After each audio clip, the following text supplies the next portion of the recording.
the science of the stars and the study of the celestial bodies and their purposes, their circuits, their cycles, their orbits, their movements, alignments and eclipses, their conjunctions, what influences the universe and these celestial forces hold over the natural world of minerals, gems, plants, animals, and the influences on human personality and behavior.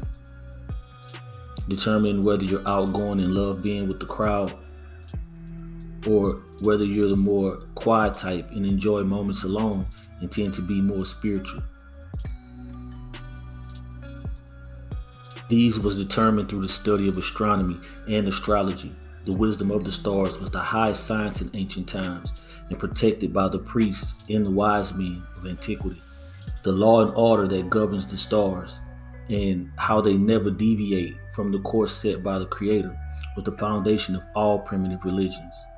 The drama of heaven was concealed in allegory and symbolism and worshiped through festivals and holidays such as Christmas and Easter. The cross of Christianity, the moon and star of Islam, the menorah, and the six-pointed star of Judaism are all astrological symbols.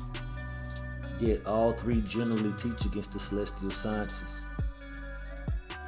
When reading the Bible in its literal sense, Genesis 1:14 tells us the heavenly bodies are for signs as well as calculating time, but we're dealing with the mysteries.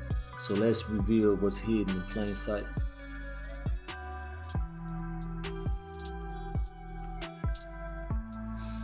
On earth as it is in heaven. Hebrews 8 verses 4 and 5. There are priests that offer gifts which serve as an example and a shadow of heavenly things. As Moses was admonished, see to it that you make everything according to the pattern shown to you in the mount. I want you to remember this verse moving forward, because everything that Moses established, what Moses set up with the camp of Israel, was to be set up as a shadow or an example of heavenly things.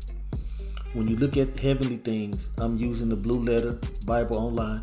When you look at heavenly things, it corresponds to G2032 Epiranios. And this is defined as above the sky or celestial. See, heavenly things are celestial things. So when Moses was given the admonishment to see to it that he established and set up everything the way he was shown in the mount after the pattern that was in the mount, and these patterns was after heavenly things, then you'll understand why these things were set up the way I'm about to show you. Here to your right you have the camp of Israel. Now this is how Moses set up the camp, with the tabernacle in the middle and with the 12 houses or the 12 tribes of Israel around the tabernacle. The tabernacle was the place where the presence of the Most High dwelt. That was where the Ark of the Covenant was. And then you had the Levites, who were the only ones who were allowed to go into the tabernacle and deal with the holy things. So these were the sons of God. Okay, these were known as the sons of God. The priests were the sons of God. So when you look at the way this was set up, and then you look over to your left at the zodiac wheel and the 12 houses of the zodiac, with each of the 12 houses situated around the sun, with the sun being the source and the Most High's presence within the tabernacle being the source for the 12 tribes. And so, again, remember, Moses was instructed to see to it that he set up everything according to the pattern shown to him in the mount. And this pattern was a shadow of heavenly things or celestial things. So now that we see that the houses of Israel were situated around the tabernacle as a shadow of the zodiac wheel, we have to also understand that the zodiac wheel is divided into 4 quarters or the 4 seasons. When we get over to Numbers, the 2nd chapter, verses 17 through 34, this is going to describe the 4 standards of Israel. Now, these 4 standards of Israel will symbolically represent the 4 seasons. And so, first off, we have Dan in the north, which is symbolized by the eagle. We have Judah in the east, which is represented by the lion. We have Reuben in the south, which is represented by the man. And we have Ephraim in the west, and he is represented by the bull. Now, I'm going to start with Dan in the north, because the symbol for Dan is an eagle, but it is also a scorpion, because Dan represents the house of Scorpio. Now, the eagle in Dan represents Scorpio. The lion in Judah represents Leo. Reuben in the head represents Aquarius, and the bull represents Taurus. The reason I'm saying this is because these are the fixed signs of the zodiac. Okay, so these are the power signs. These were signs of power because they were fixed, they were immovable. And so you have Dan in the north, which represents Scorpio, and these are your autumn months, and the element that corresponds to that is water. You have Leo in the east, which is symbolized by the element of fire, and these are your summer months, with the east being said to be the home of the sun, or the birthplace of the sun, because it said that the sun rises in the east. And so we have Judah in the east representing the summer months, the house of fire, or the home of the sun. Next, we have Reuben in the south, and Reuben represents the south wind. All right, these are the air signs, and this is Reuben being the fixed sign of Aquarius. And over to the west, we have the bull of Taurus. These are your earth signs, and this is to Ephraim in the west, with the west representing the fertile lands, the grassy lands, the Americas over in the west. Looking at these symbols, the symbol of the scorpion, the lion, the man, and the bull. When you go to the book of Revelations, the 4th chapter, 17th verse, there are 4 beasts before the throne of the Most High. One was like an eagle, one was like an ox, one was like a lion, and one had the face of a man. But when you also look at the different sphinx, you have the body of a lion, the head of a man. This is symbolizing Leo in Aquarius. Now, again, I don't know astrology like that. I definitely can't teach it like that, but I do recognize these symbols. And so maybe there's some sort of joining with Aquarius and Leo that they were pointing to with that sphinx. And then you have the Babylonian, Assyrian looking sphinx to the right, with the body of a bull, with the head of a man, and the wings of the eagle. See, it's signifying Aquarius, Taurus, and Scorpio.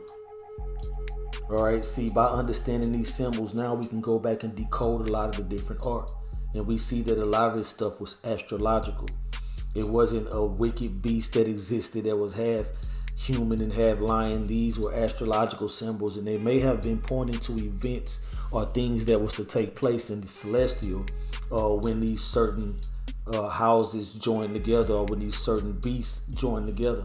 So here you have a man with the lion body and with the wings of an eagle. And over to the right, you have the eagle with the man's body. So again, these signs, and now you can go through and look at all the different sphinx, and you'll realize that that's what this is pointing to. The eagle, the man, the lion, and the bull. Now, when you mark out the seasons on the astrological wheel, and you mark out the equinoxes and the solstices, what you create is a cross. Now, your equinoxes mean equal day, equal night, and they mark the beginning of fall and spring. And your solstices represent the positioning of the sun, with the winter solstice being the sun at its lowest peak, or what was said to be the death of the sun in December 21st. Okay, and then the sun was said to be reborn again on the 25th, and this is where we get the festival of Christmas. And you have your summer solstice that takes place June 21st. You have your spring equinox, which takes place March 21st, and this is what we basically celebrate with Easter. You have your fall equinox, September 22nd. And so taking all of this information and using it to break down this parable, because that's basically what I'm trying to do. Like, my whole thing, I'm not an astrologist, and I really don't, I haven't mastered any of these sciences. I recognize the symbols, and now that I'm recognizing these symbols, I understand how they was incorporated in religion. And religion was basically to teach us these things, but somewhere along the line, the people was deceived and thrown into darkness by teaching these symbols to mean something else when they were all purely astrological. But what I'm going to do is use this information of the equinoxes and the death of the sun, fall, summer, and spring, and I'm going to show you how this works out in the parable inside the Bible. And we're going to start off with the fall. So the fall is about Adam, who was once high and exalted, which is the eagle, who was in the north, and was deceived by the serpent, which is marked by the Scorpio, and that caused his fall. So this is how the fall, the sun fell in the fall months. And when Adam fell, he died spiritually. This is the sun dying December 21st. This marks winter, and was bound to a life in a carnal state of flesh. This is marked by the man in the Aquarius months. So we have the eagle and the scorpion in the fall. We have the spiritually dying sun of winter marking the man, and now we've dealt with Aquarius. But it was prophesied that man would receive the power, which is symbolic of the bull, because the bull represents power, to defeat death and resurrect in the spring from the dead. So we have the bull of Taurus in springtime. And to take back his high and exalted position as the Son of God and rule, this is what the lion or Leo represent, the earth. And so this is when the sun is at its highest peak. When the sun is high and lifted up, the summer solstice, June 21st, mark the sun at its highest peak, which is symbolic of the sun reigning and ruling and now being exalted up to a position higher than everything on the planet. So now when you deal with the camp of Israel mathematically and look at them based on the number of people in their tribes, you get the house of Reuben, or the standard of Reuben, with 151,400 in total. The standard of Dan with 157,600 in total. The standard of Judah with 186,400 in total. And you get the standard of Ephraim with 108,100 in total. They create the symbol of the cross.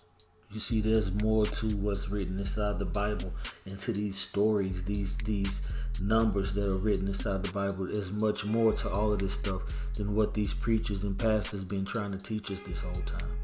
And if none of this stuff was relevant, then why is it encoded this way? And how is it making the symbol of the cross? Signs of astronomy and astrology in the Bible. 1 Chronicles, the 12th chapter, 32nd verse. It states that the children of Issachar were men with understanding of times to know what Israel ought to do. You look at times in that verse, it correlates to H6256, it, same as seasons. So times here is the same as seasons. But when you look at the observer of times, this correlates to H6049, and that's sorcery. So when looking in the scriptures, you have those who had an understanding of times versus those who were the observer of times. And the observer of times were those who participated in sorcery.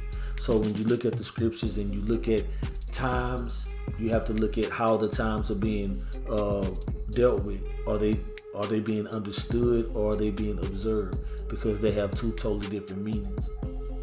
When you go to the book of Job, you have which made Arcturus, Pleiades, and Orion. Arcturus, Pleiades, and Orion are constellations.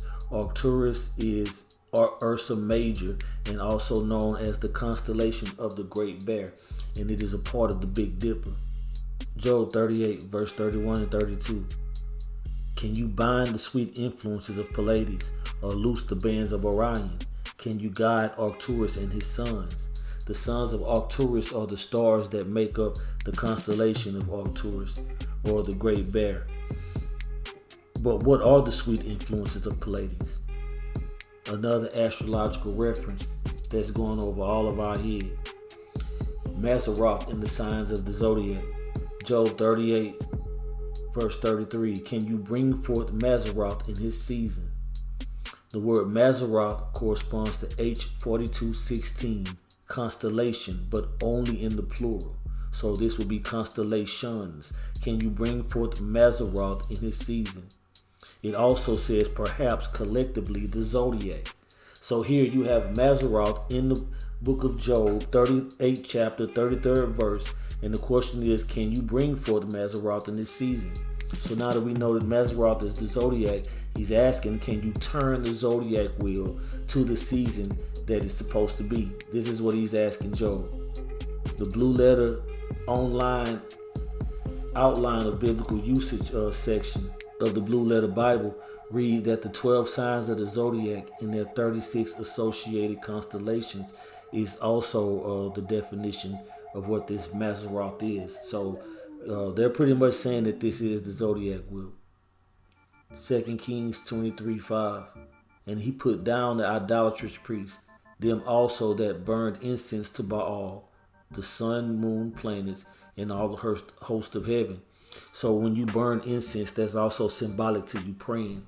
So these were people who may have burned incense to Baal, the sun, moon, and the planets, but I believe they also was praying and really looking to these heavenly bodies for counsel.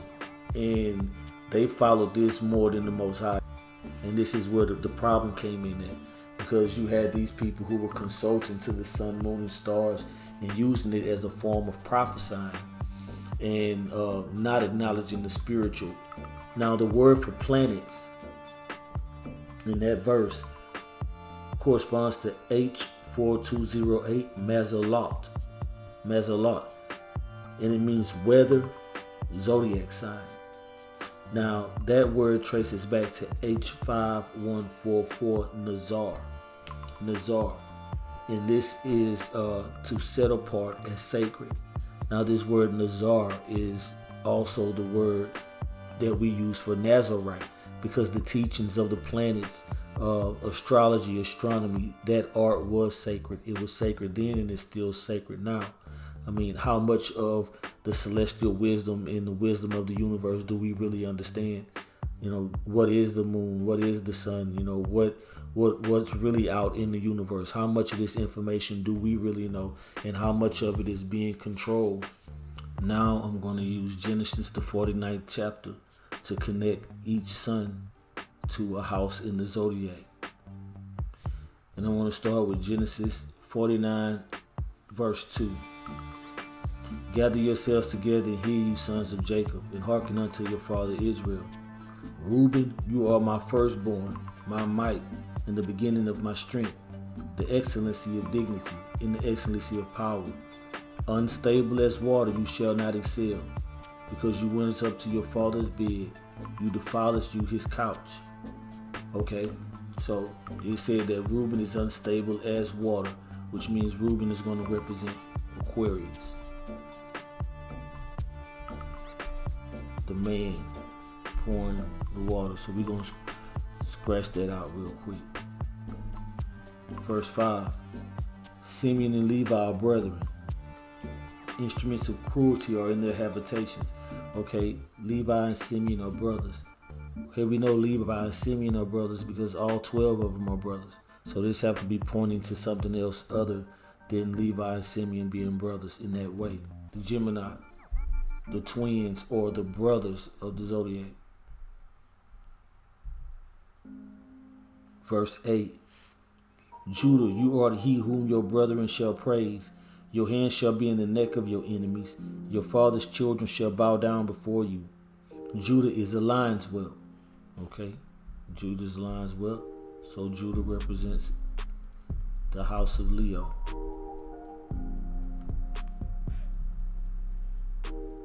Verse 13. Zebulun shall dwell at the haven of the sea, and he shall be for a haven of ships.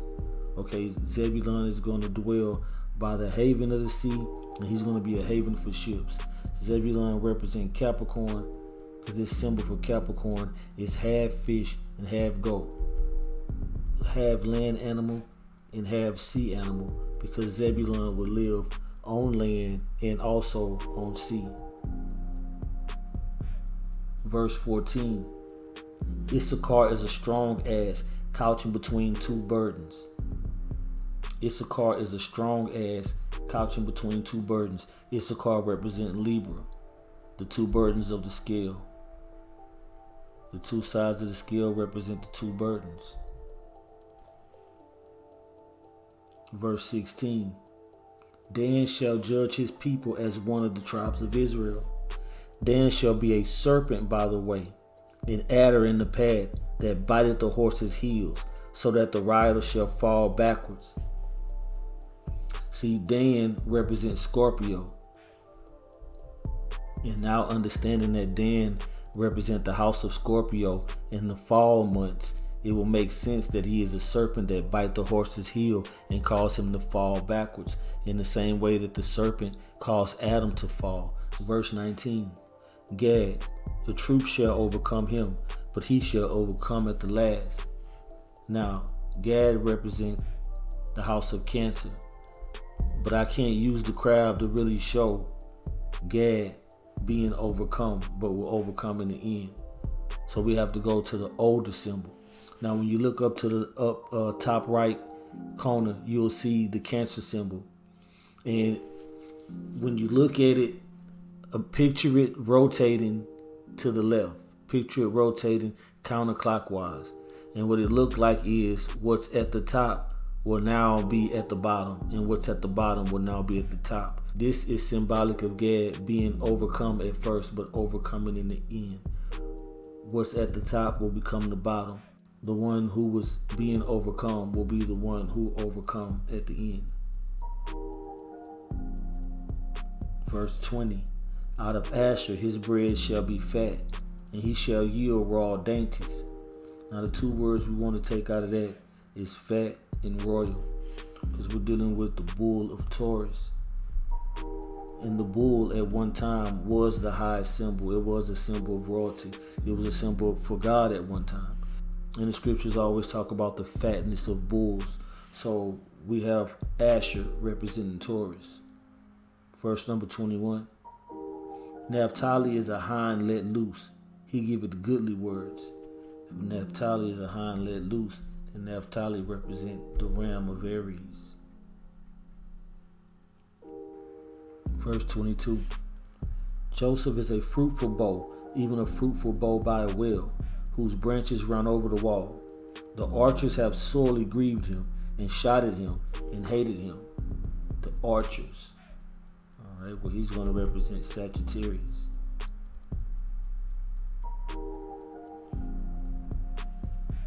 Verse number 27. Benjamin shall raven as a wolf. In the morning he shall devour the prey, and at night he shall divide the spoil. Benjamin is going to represent Pisces, the two fish. That is the spoil that he is going to divide, the two fish. And we still have one house left, the house of Virgo, because we use two of the brothers to represent one house, the house of Gemini. And so now we have 11 houses taken up with the house of Virgo left.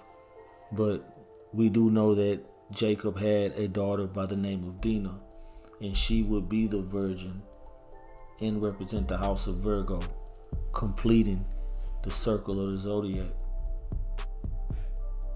The breastplate of the priest and the birthstones of the zodiac. Exodus 39 verses 10 through 14 we read, and if I butcher the pronunciation on some of these, I apologize ahead of time. And they set it in 4 rows of stone. First row sardis, topaz, carbuncle. Second row emerald, sapphire, diamond. Third row lingray, agate, amethyst. Fourth row beryl, onyx, jasper. And the stones were according to the children of Israel, 12, according to their names, like the engraving of a signet, every one with his name according to the 12 tribes. A signet would be equivalent to your signature. So each of these stones represented the identity of one of the 12 tribes.